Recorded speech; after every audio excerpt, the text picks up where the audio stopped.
Welcome to She Talks. So I'm Judy Isles with the Center for Entrepreneurship, and we're in this building. We've had a really fun day. If you were at Women Who Create all day, raise your hand.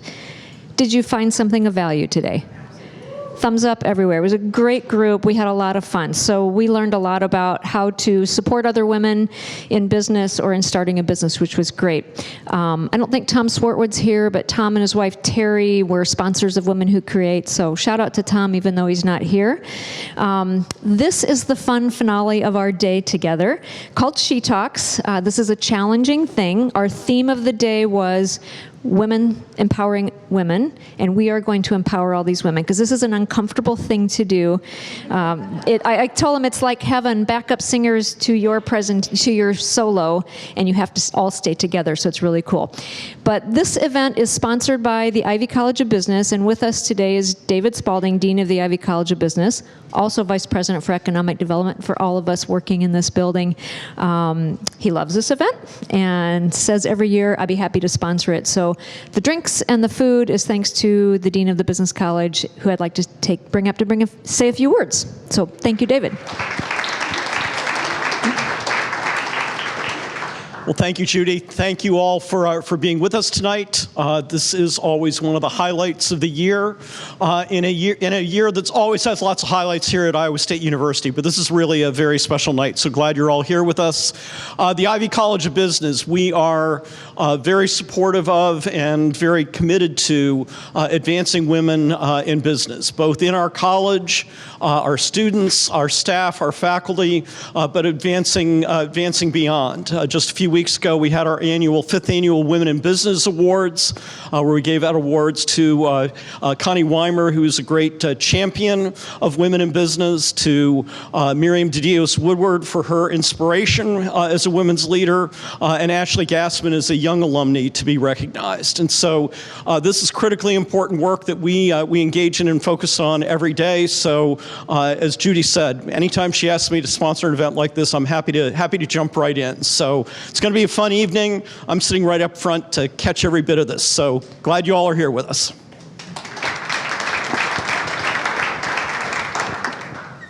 And I know there was somebody who said, we saw this on Facebook, don't know what it is. So these are 6 stories of 6 amazing women, all with very different themes, and they are going to entertain and inspire us, and we want to give them lots of love and support. So we're going to start with Yen, and hopefully our technology will all coordinate here. I'm going to turn this one off. All right. I'm going to start this one. Hold on. Can everybody hear me? Oh, this is cool. All right. All right, and I think I'm going to start your side. Cross your fingers at this all close. All right. And then I'm going to hand it to you. Okay. And then you start yours. So I start it? All right. Ready, set, go. Hi, I'm Yen Verhoeven, and I'm actually pretty darned attractive, at least to mentors and business partners.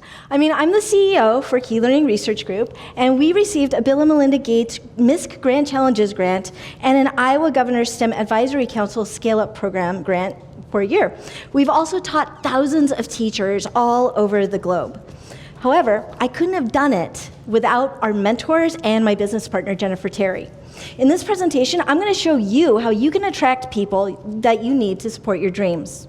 You're going to be unstoppable, no matter what barriers get in your way. Now, in the beginning, I was alone. I was a lone nut. I had just gotten my PhD. I knew nothing about business. I only knew about learning and education. So I needed help. So that's when I joined the ISU Startup Factory Accelerator in 2018, and I was part of the 5th cohort. In addition to learning about business, I interviewed 100 potential customers that year, and they were some of my first business mentors. We had to present our findings every week. Now, several weeks in, I met Tim Nugent, a fresh face in our mentor audience. He took one look at my presentation and shredded it.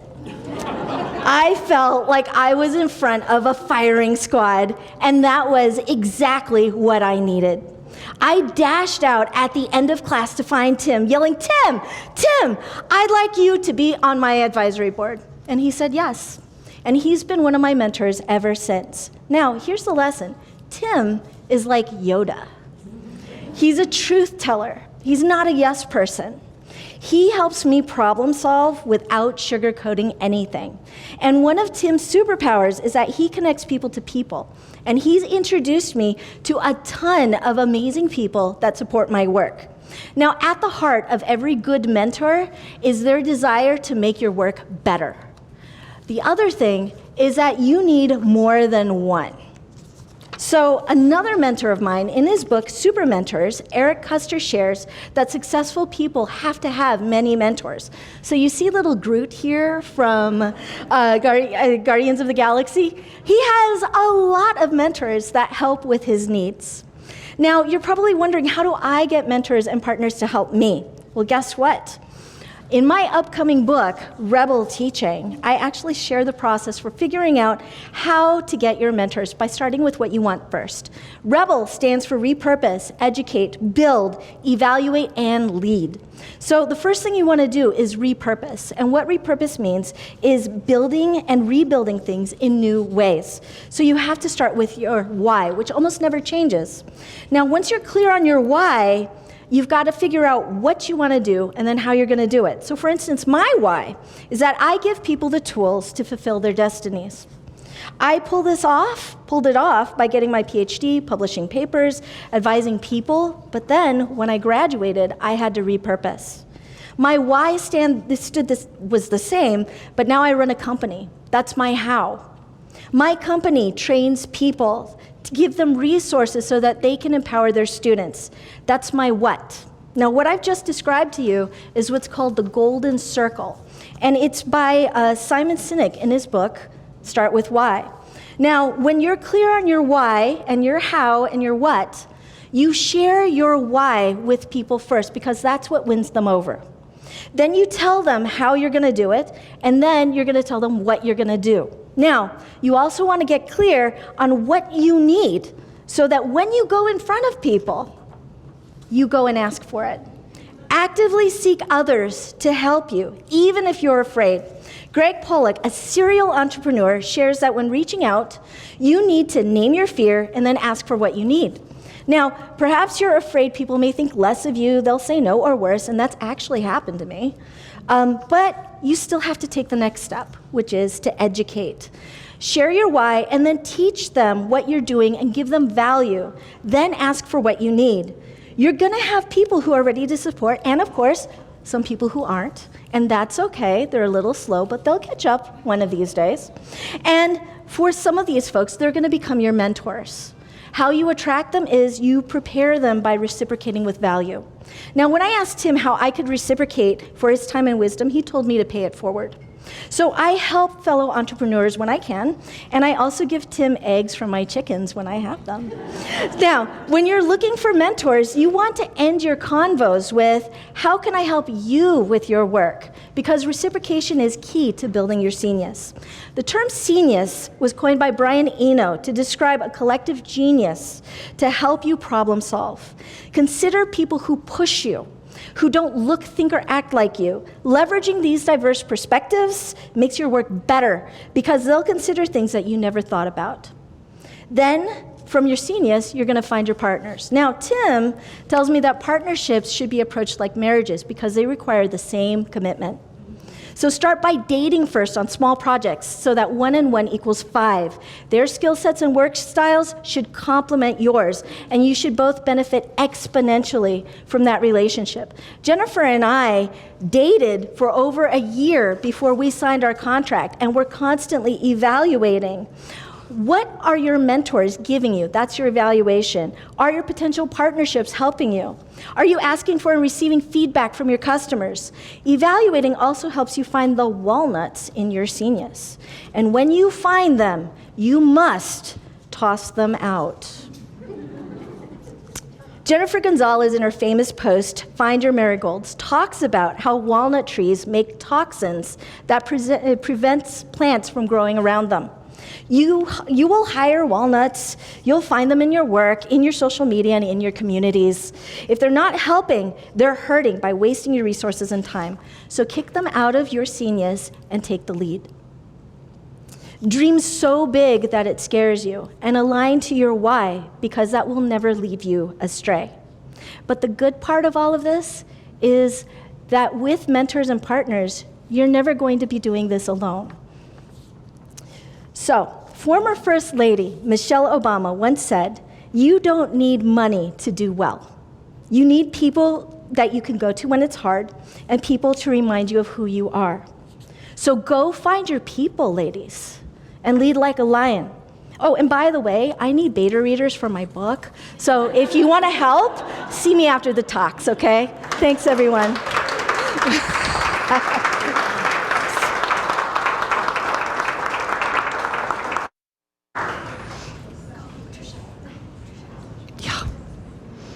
Hey, sweetie, is this your phone?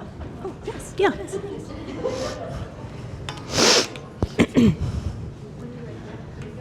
Hello? Hello? Oh, I thought I did that. Who did that? Did I do that? Okay, so now I started. Okay, so my name is Tricia Crane, and I'm with the Arc of Story County. I'm going to talk about two specific projects tonight that we got up and going through the Arc of Story County. I could not be more uncomfortable with the word I.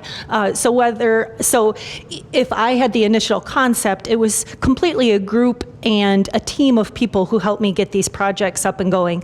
The first one being Project Search. Project Search is a nationally based employment training program run by the ARC, but hosted by Iowa State University. It is an employment training program for people with intellectual and developmental disabilities. This is our class this year. We have 6 students who report to class Monday through Friday, 8:30 to 2:30. They rotate through 3 different internship sites throughout the university, and there'll be a list of the internship sites in a little bit. The first hour of every day is spent in classroom time, and the last half hour of every day is spent in classroom time. Upon completion of the program, they have a 93% success rate of employment in the community. We're very proud. There's over 500 project searches in the United States. Over 75% of them take place at hospitals.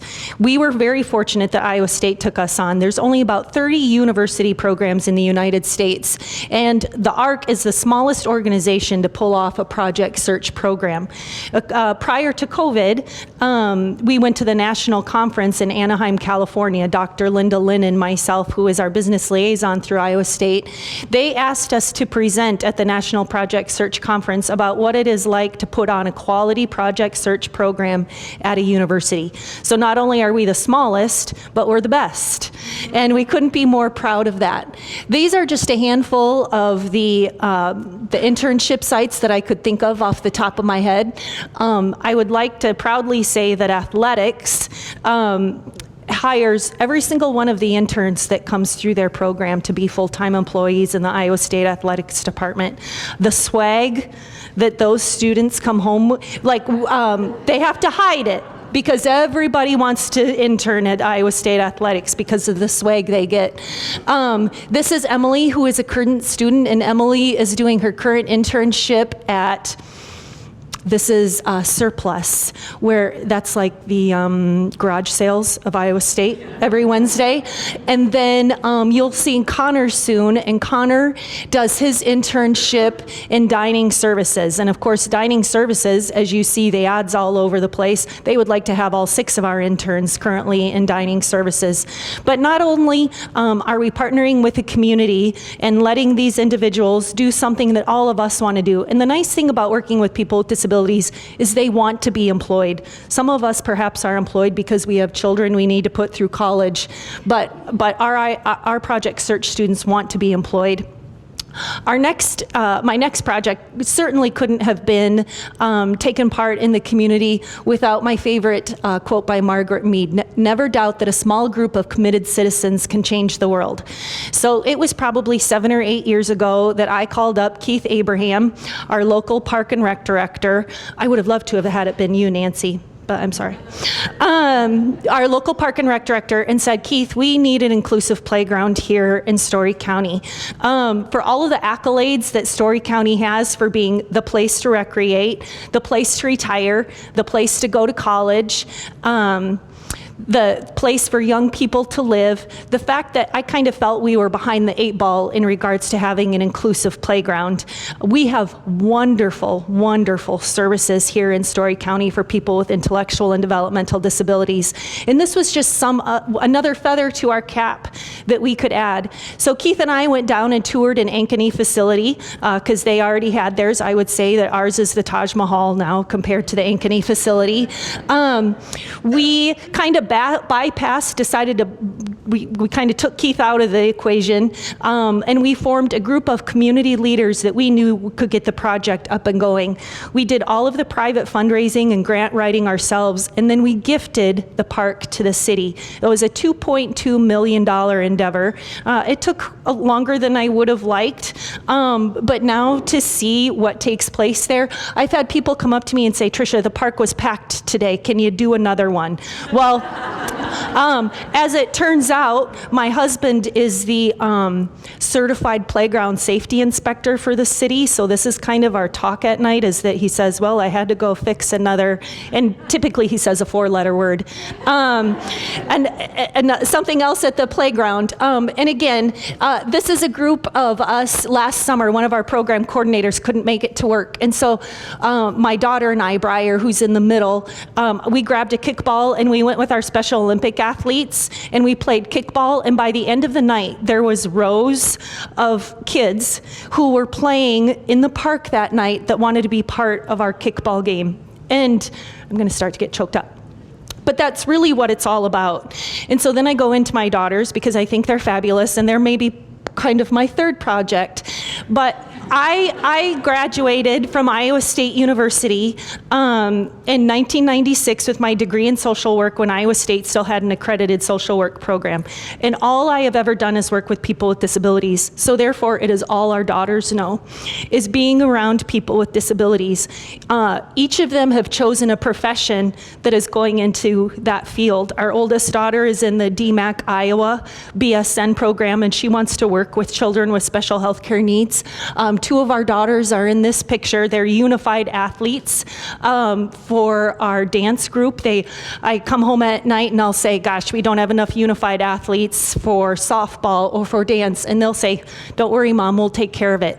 Our daughter, Briar, is a freshman at Iowa State University majoring in special education. Briar watches Amy. Amy is a delightful person, and I called him one day last summer. Typically, our daughters are teenagers. They don't necessarily all get along.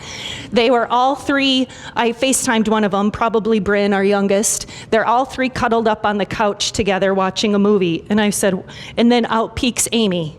The reason they're all cuddled up on the couch together watching a movie is because Amy is there with them. Our daughter, Bryn, when she was in kindergarten, we went to her first conference, and her teacher said, Bryn gets her work completed, and then she looks around the room, and the teacher said, I can see her thinking to herself, who can I go help? And Bryn slowly got up and would go help around in the room. So last week I was cleaning Bryn's room, and this was written in her journal, and I had to confess to her. But it says, describe some dreams placed on your heart. And her number 1 was help others with disabilities. And so to me, I really think that says it all, that we all don't recognize what we can do for others. And if you can get your own children involved, your grandchildren involved, yourself involved with our Special Olympics, with our Miracle League on Saturday mornings. These projects started because I try and think to myself every day, what can I do to assist others in living a life that the rest of us take for granted?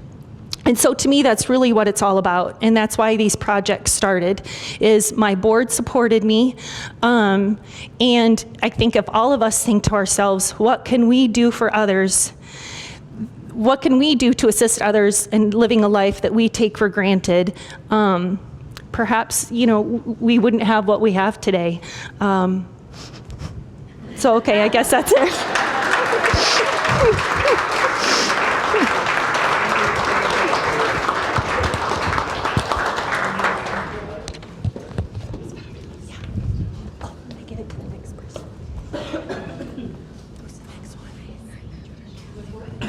Is it on right? Good? Okay. Are you ready? I hit start? Okay. Okay, so I love the title that was assigned to my Pecha Kucha. Dribble, jump, shoot for the moon. I'm a huge basketball fan. But I confess, my first love was baseball. And it was this sport that started me on my journey of a lifelong love of playing, watching, and working in sports. While my focus this evening is on my professional journey, for me, everything starts and ends with family. I grew up in a big family. I'm the youngest of 10 children, born and raised in Great Falls, Montana. My mom and dad were hardworking, church-going, just trying to make ends meet for this crew. Like many people back in the day, we spent our summer evenings running around the neighborhood, making up games with our siblings and friends. My brothers, though, played organized sports. There was no such opportunity for me or for my older sisters. I loved going to the neighborhood ball field to play catch with my dad or home run derby with my brothers.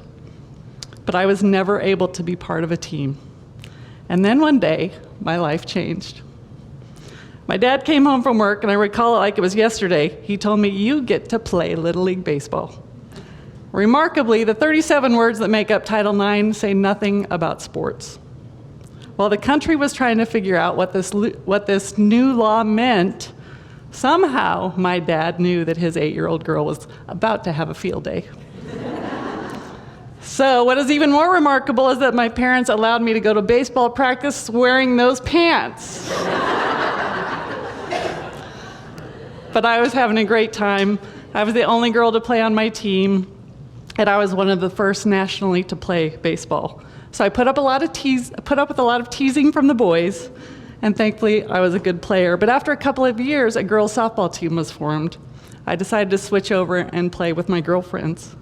Truly, I was playing for the love of the game, without aspirations for an athletic scholarship, and completely unaware that I was part of a cultural movement that would make a staggering impact on girls and women in sports. So I went off to college at the University of Montana. Starting off as a music major, I eventually changed course, but I managed to complete my degree entirely oblivious I could make a living in sports. By luck, I noticed a volunteer opportunity in the Sports Information Office at American University, and I was assigned to manage the men's and women's conference basketball championships, so the first substantial entry on my resume. My boss took pity on me and paid my way to my first professional conference so I could look for a full-time job. And one evening after the festivities, there was a big crowd around the elevator, and there happened to be a piano nearby.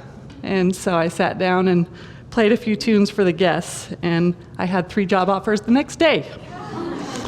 So I took the job at UAB in Birmingham, Alabama, where I met some interesting characters along the way. One of these guys made fame and fortune in the NBA, and I married the other one. Some of you may know this guy. Anyway, we had our 3 children, started to build our life in the Deep South. I was the only female administrator in the department, was fortunate enough to advance fairly rapidly, helping UAB add its first football program, and then to keep in compliance with Title IX, I started the women's soccer program from scratch. I was also tabbed to coach the women's golf team for a short time. No golf skills required. Collegiate athletics was still a male-dominated industry, but I was able to continue to climb the ladder at UAB until my home state came calling with a new job opportunity.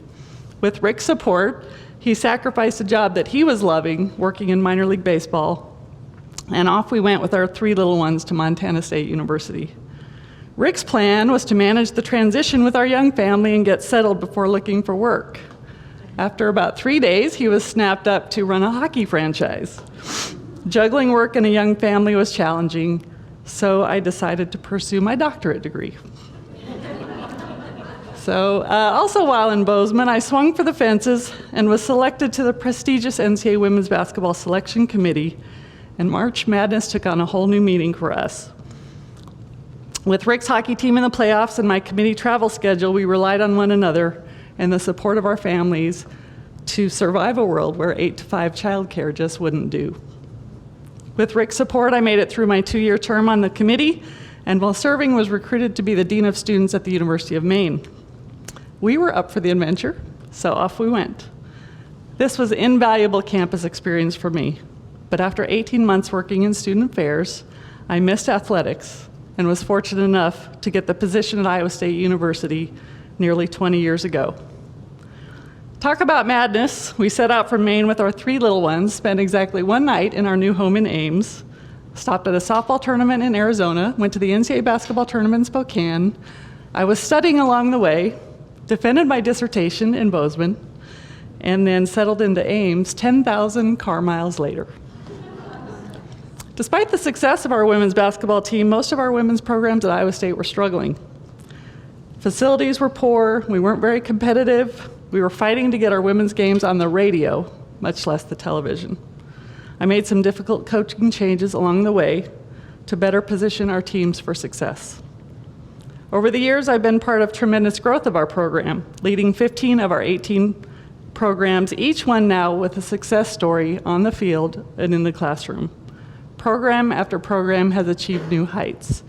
Volleyball and tennis, 2 teams that were at the bottom of the Big 12, and now perennial NCAA tournament participants. Nearly all of our facilities are new or upgraded over the past 2 decades. Our support units, nearly non-existent upon my arrival, have been strengthened with much needed resources.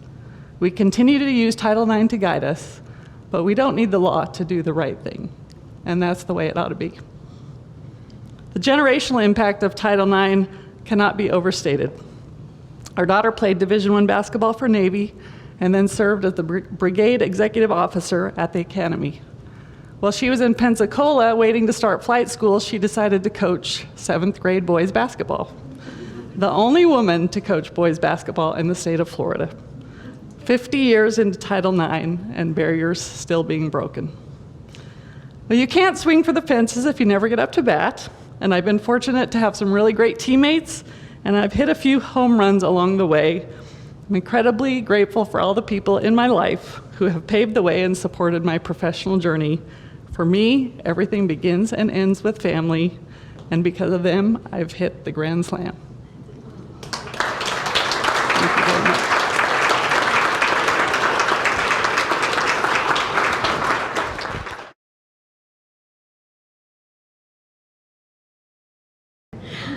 Hi, I'm Jody Bergen-Bennett, founder and director of Beautiful Land Market. I'm here to talk about how I let my passions drive my not-so-traditional career path and how that led to the evolving of Beautiful Land Market. Here's me surrounded by some of the things I'm passionate about: antiques, art, vintage, and our pop-ups in Ames where we feature local curated makers and collectors. I graduated from Iowa and taught inner city school in Chicago and Boston, but here's proof I've been a cyclone ever since birth. I grew up the daughter of an Iowa State track and cross country coach and entrepreneur. Watching my dad grow and build championship teams and programs and a successful business really inspired me. I've always been a contemplative by nature and passionate about the beauty, possibility, and potential in every person. Inner city teaching presented an opportunity to take risks, and little did I know how much I was learning as I was teaching. This is my first class ever. I came back to Ames to raise a family of 4 kids and decided to try something new. I became of the first consultants with a direct sales company in Iowa. I surprised myself, really enjoying helping other women re-engage professionally and then fuel their own dreams.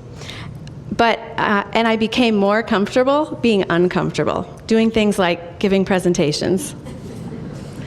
I longed, though, for something that really satisfied my creative spirit, and I had a moment of clarity when we went to Denver to help my sister launch her business, the Horseshoe Craft and Flea Market.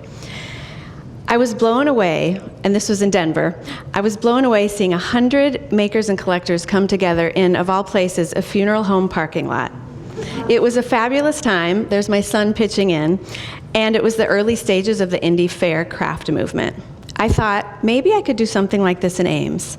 There began the vision for Lucky Star Market and eventually Beautiful Land Market, a curated market showcasing local and regional artists, vintage collectors, artisans, creative entrepreneurs, and makers, bringing a fun and unique shopping experience and community experience to Ames. Developing a vision, brand, and all that entailed building a little business came together finally. My daughter even helped with some publicity. I credit my first encourager, mentor, and sponsor who gave us some credibility, Brenda Schwager of JB Knacker. We held our inaugural market in December 2016. We hosted 40 amazing vendors at Prairie Moon Winery. We hoped for hundreds to come, but by a little after noon, we had over 2,000. Here's one of my Iowa State intern volunteers with the clicker counter for proof. Shoppers and vendors were thrilled, and many vendors said it was their best show ever. So we kept rolling, and my family kept pitching in. A community grant allowed us to have a tent at Prairie Moon to bring in 40 more vendors. We added entertainment and food. So we were growing organically, and we started finding more sponsors and partners to fit our growth. I was a one-woman, low-budget, labor-of-love gig, after all, so sponsors made it possible. As we grew, we added new venues in the Ames community. Here's our first time popping up at the Iowa State Research Park. Adding new venue locations meant that we could reach new people, grow our customer base, highlight different areas in Ames, and then collaborate with businesses and sponsors in these areas. But life happens. I had 4 busy kids, and I decided to pause the market in 2016. I paused from wearing all the hats, but sometimes in the pause is where the magic happens, kind of like meditation between the breaths. The pause was inspiration for rebranding and adding my partner, graphic designer and artist, Andrew Kingsbury. Having 2 directors meant that Beautiful Land Market could grow bigger and better. We found that there was a growing demand for our curated little markets and pop-ups. The magic was back in the air for our holiday events at Prairie Moon. You can see here the festive atmosphere and the wonderful graphic design. This is Tammy and Adam Wynn of the Red Door Press, antique letterpress printmakers. They were the first vendors I recruited. I found them in the East Village in Des Moines.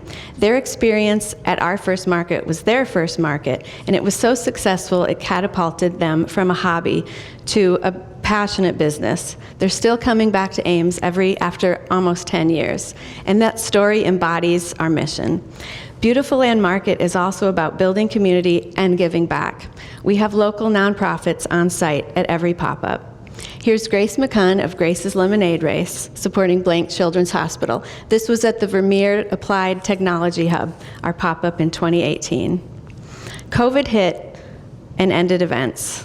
In rethinking how we could do events safely again, the downtown fairway literally jumped out at me one day when I was running on a Sunday afternoon. After working with their corporate and management team, we launched a series of pop-up Sunday markets there. Fairway has been a wonderful sponsor and partner. Our Fairway sponsorship and our partnership has given small businesses a chance to relaunch post-pandemic. We also have more space outdoors there, which means more opportunities for more vendors and more emerging makers and collectors. Here is a mother and daughter with their hashtag Beautiful Finds. These events are free, family-friendly, and pet-friendly. These images capture the spirit of collaboration and fun of Beautiful Land Market.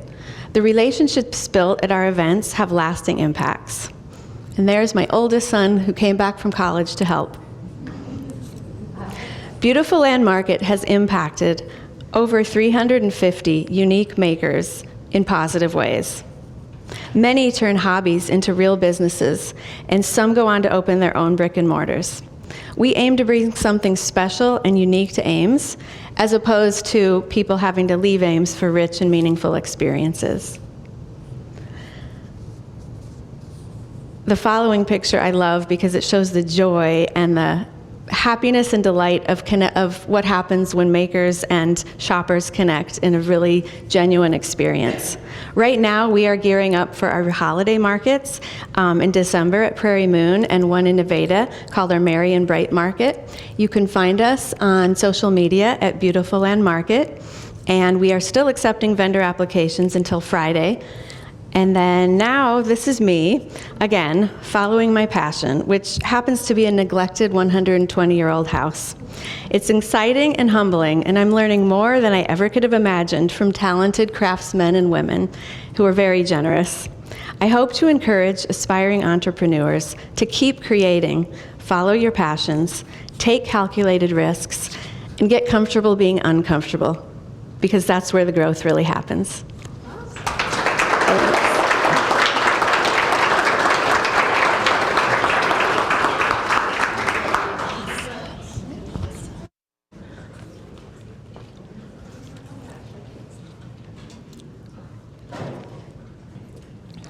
I really feel like we should do high fives or something after each one. Just high five your neighbor in spirit.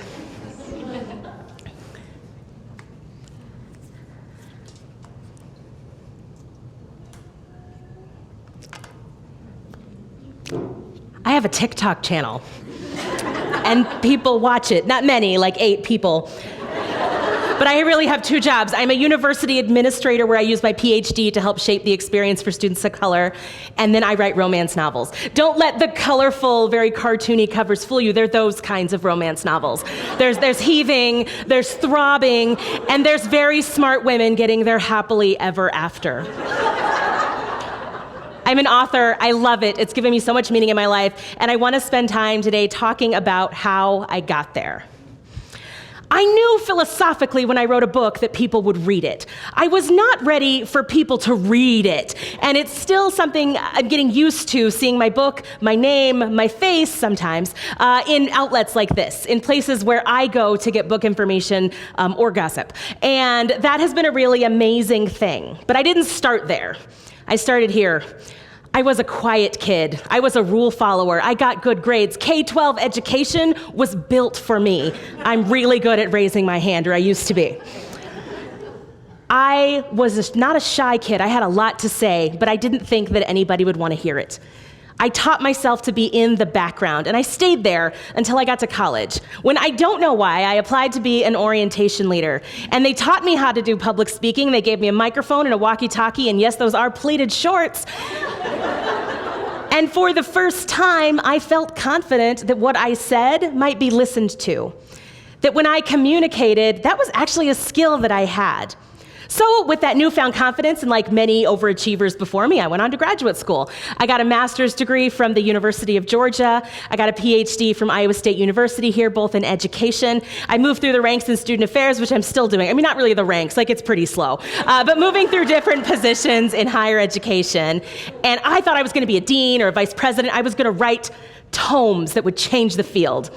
I don't know if they changed the field, but I wrote some. I researched student veterans of color, faculty and staff, diversity, equity, and justice education. I've done a lot of writing academically, but while I was writing all of those things, I was reading something very different. I was reading romance novels. And they were those kinds of romance novels. These were a few of my favorites at the time. But as many a smart woman before me knows, that's not what smart women read. And so on my Kindle, I had a copy of The Goldfinch, if anybody's ever read The Goldfinch. And so if anybody said, hey, what are you reading? I'd say, I just started The Goldfinch, which was technically true because I'd read the first page. In 2016, I was still reading romance novels, and I had my beautiful son here. And I was buried. I was buried in momming and work and research projects, and I'd lost connection with myself. And so one night when he went to bed, because I raised a good sleeper, thank the Lord, I started writing a short story. And I thought it would just be a fun diversion for myself to reconnect with that creativity. I kept doing it every night, and that short story became my debut novel, How to Fail at Flirting. This is a picture I took on its first birthday. This is the large print edition and the UK edition and the US edition. And I wrote this book, and I edited this book, and I spent years working on this book, and eventually it sold to a subsidiary of Penguin Random House, and became my debut novel. In 2020, there was a little pandemic going on at the time. It was an interesting time to publish a book, but since then I've published 5 others, and I have 3 coming out next year. I want to talk a little bit about what I've learned from all of those. After my debut, How to Fail at Flirting was The Fastest Way to Fall. I had 4 come out this year, which was too many, which was The Love Connection, The Misconnection, and Do You Take This Man, which just came out. And then Love and Other Flight Delays is one of the 3 I have coming out next year. Some of the lessons I've learned that have been really important from that. One is that stories hit different. Stories are, I think, the best way to communicate information, no matter what we are talking about. My first novel, the heroine is a survivor of domestic violence. This book has been out for 2.5 years. I still get messages weekly from strangers telling me what it meant to them to see themselves on the page. And that theme really runs through everything. The second is that body positivity is a verb. I'm a fat woman now. I have been my whole life. I probably will be forever. It's just how I roll. And I wrote a book about a fat woman. There's a scene in the book where she stands in front of a mirror and she's cataloging herself. And in that first draft, she was like, I like this, I don't like this. And I was like, wow, that's empowering. And my friend read it and said, why does she have to not like things? That was a total paradigm shift for me. And that has worked its way into every facet of my life. I'm talking too much, but this is me at the LA Times Book Festival, and all these people were in line to see me, and that just blew my mind. There's a better way to tell that story, but it doesn't fit in 20 seconds. Being at the center of attention is not a bad place to be. It can actually be a really amazing piece. I, like many others, have gotten the advice my whole life that you should help others before helping yourself, but I didn't think that actually applied to me until it was 2021. I was exhausted like everybody else, and I decided to take a little trip to work on my book that took place in an airport. I spent 4 days in first-class accommodations, like nice hotels, completely by myself, and it was amazing. I was recharged, I was reborn, and I'd reconnected with myself. Which is important because I am not a nice person. I'm a funny person, I am an awesome person, but I am not a sweet person. And I love writing characters getting back to my true self that aren't necessarily sweet. This is RJ Brooks. She's a divorce attorney. She's the character in my book that just came out, and she suffers no fools. She's a tough black woman in a field that demands it, and she has been a very divisive character. People love her, they hate her, much like many of us find when we are not sweet, when we are not immediately warm and caring, but we are competent and get things done. And it's been so important for me to write characters like myself. Same with this one, and it's so important to see ourselves on the page. Gia Price is a professor in this book, and she's also bisexual, and I got to write that character at the same time as my own coming out journey, which was so powerful to put this person on the page and to see myself. This book was the hardest book I've ever written, maybe not as hard as the one I'm writing right now, and that was because I was trying to write the wrong thing. I was following a plan that I'd set out for my life and for my book that I thought was perfect, and it wasn't working, and I just kept hitting a wall. And eventually I learned, if I'm hitting the wall constantly, I'm probably trying to do the wrong thing.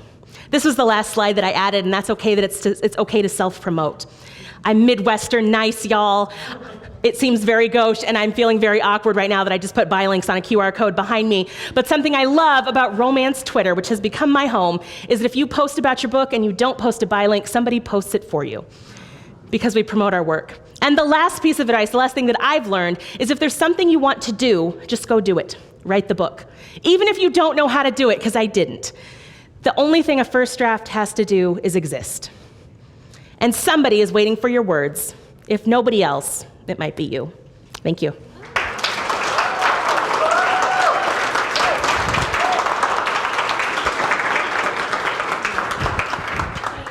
Good luck.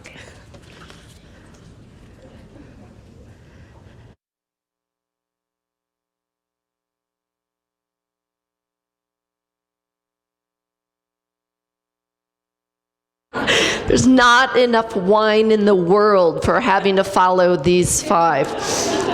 Whew. Okay, I'm a very loud talker, so I'm not used to being mic'd. Is that better? Less? Okay, so, yeah, no, I'm not starting yet. What I was going to ask for, I think you can all agree, since I have to go very last, I deserve a couple of concessions, right? My only concession, I was going to ask to say 1 or 2 quick things before I actually click ahead. So the first is Judy. I was going to thank Judy first for talking me into doing this, and then second for sticking me dead last. So I thought it was going to suck to be last. I did not know how much it was going to suck. I'm not kidding. A round of applause for the 5 powerhouse women who came before me. It was amazing. I was brought to tears at least like 3 different times. I'm still feeling emotional about it. So, and then the second thing I want to say, I just will feel better if I say this. I need to share with you all. Am I moving too much? I hear scratching. Am I all right? Oh, thank you. Oh, now it's popped off my ear. I didn't think this was going to be the challenging part. Okay. Okay, thank you so much. The other thing I was going to say is I truly do love presenting. I feel the need to get that off my chest before I begin in case it looks otherwise once I actually start the timer. I am a professor and I could literally profess all day long. You're actually probably starting to get a sense of that. I am going to start in just a second, but what I don't like is the 20-second thing. Like, this is a serious stretch assignment for me. And I see my other fellow presenters nodding. I am sitting here thinking every single slide I am about to pull up is truly 25, 28 seconds long, and I'm thinking somehow miraculously when I start in a minute, that's all going to fix itself. I'm not sure what's going to happen, but I feel a little better just having shared that with all of you. So, okay, and then last thing is someone's going to share some alcohol with me when I'm done here. It's literally the first time I've ever walked past an open bar and didn't get something, because alcohol will slow my speech and I can't have it slowed by a millisecond or we are in trouble. Okay, so with that now, I believe I'm ready to go. Okay. Hi, I'm Deidre. I'm a professor, and I'm a little obsessed with talent management in terms of what I teach, what I research, and also what I practice as department chair for the greatest department in the world, Management and Entrepreneurship, in our own Ivy College of Business. I give lots of talks about talent management, and usually they're all about best practices, because turns out people need that, because frankly, we all kind of suck in this area. Like, we're really, truly bad. But for this talk, I'm taking a step back to talk about why I study this to begin with. Yes, talent management is a source of competitive advantage for organizations, blah, blah, blah. That's not really why I study it. I study it because it's about people. I'm a psychologist by training and by orientation. All my degrees and my first 2 faculty jobs were actually in psych, and I make zero apologies for viewing management and business as issues of psychology, of people.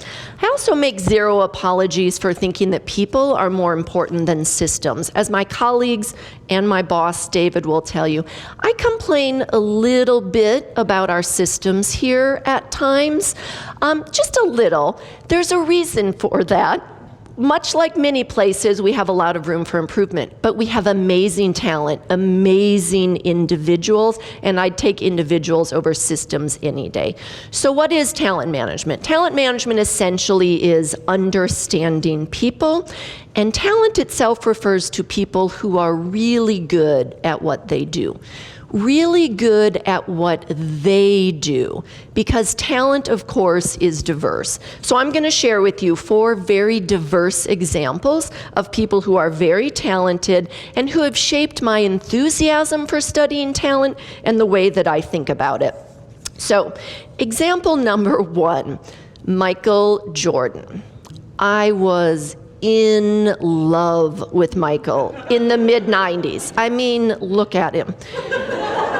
And the Chicago Bulls at that time were so fun to watch. There was MJ, of course, but there was also Dennis Rodman, Scottie Pippen. They had won multiple NBA championships at the time, including 3 from 96 to 98, which happened to be at the exact same time as the last 3 years of my PhD program when I started studying these things. It was my first realization I can remember of just how fun it is, how cool to watch true talent, people who are so good at what they do. Look at that jump shot there. It is truly amazing. And that realization came at a pivotal time in my career. Then fast forward several years to example number 2, a group of people that we don't often use the term cool to describe, and that is professors. I've had the true privilege to be department chair for this group for 4 years, and they have taught me more about managing talent than anyone. And I love them for that and many other reasons. But they've taught me that talent is diverse, even in the same position. They don't all have the same strengths in research or teaching, or even things like running meetings or chairing committees. Actually, especially in those areas, they vary a lot. And they've taught me that talent diversity should be leveraged and truly appreciated. So for my part, I am truly jack of all trades, master of none, truly. I'm an odd mix of things as an academic, and it's nice to say that in a group like this because you don't have time to go, oh, that's not true, Deidre. But it is true. It's a strength because it allows me to appreciate a diversity of perspective. So, example number 3, this is my father, August Schleicher. My dad is the first I can remember to have taught me that talent is tied to your passion. He's a 3rd-generation funeral director in a small Minnesota town. He is excellent at what he does because of his passion, the passion for serving families in their time of great need, including at 85 years old. He's 85 in these pictures, still growing strong. He finally sold his business at 80, and we thought, oh, he's finally going to retire. He didn't retire. He just started working for the guy he sold the business to 60 hours a week. And he likes to send me stories, news articles about how retirement is bad for your health. Okay, so final example, also tied to the passion theme, the recent Women in Agribusiness Summit I went to. I teach in our EMBA program, so I go to this conference to help recruit talented women, and I learn a ton always about how passion drives talent, but also some staggering stats, feeding 10 billion people by 2050. This is 2 billion beyond where we are now, and we're not feeding everyone. These WI women are passionate about this. One of the women on the panel that I took a picture of here shared, I don't grow organic corn because I can't feed the world on organic corn. If you listen to what people's passions are, you learn a lot about where and how they will apply their talent. So my wrap up, I need to leave you with some summary items because I'm a professor and I can't help myself, and a couple quick pieces of advice. So the first one that just went by because my timing sucks is about celebrating talent in all of its diverse forms. Number 2, though, piece of advice number 2, it's not your job to figure out for people what their passions are. It is your job to listen when they tell you and to try to understand it. It makes you a better manager, a better friend, a better parent, and a better person. Advice number 3, if you want to become a better manager, a better teammate, start with recognition. But in order to recognize your people, you have to actually look at the whole person and see them as such, and then recognize that. This was recently reinforced in a newsletter I got from a consulting firm. There was a quote by Ken Blanchard, who's written a lot of books on this topic, saying, "Catch people doing things right, and then recognize them." Let me assure you, this is what it feels like when you catch your people doing things right. It's also what it feels like for them. Finally, I cannot end a talk on talent and passion without talking about my passions. My husband, John, and our 12-year-old daughter, Kate, who are here. They are my greatest passion. They also put up with a lot while I pursue all of the other passions I was talking about in here. So let me take a moment to say I love you and to thank them very much, and to thank all of you for this super fun stretch opportunity, and especially to thank Sam Dielacher for her amazing help with these slides.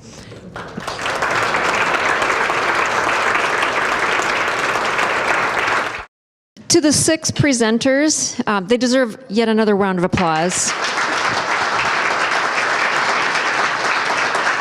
So thank you for saying yes, despite the nerves, the cursing me, the emails about why did you get me into this. Those were 6 truly amazing presentations and stories. So thank you for saying yes and for being here. It was awesome. And speaking of talent, the Papa John Center has an extremely talented team. And so Sam and Gina and Ashley and Megan, Tom, whoever else is here. Did I miss anybody? I hope I didn't miss anybody. Thanks to all of you for putting on this whole day. You're all amazing and it's awesome. To all of you, Trisha, you look like you're going to cry. Are you going to cry? Are you touched? There's probably still a bar open if you want to greet our wonderful presenters. Presenters, we've got a little gift for you over on the corner.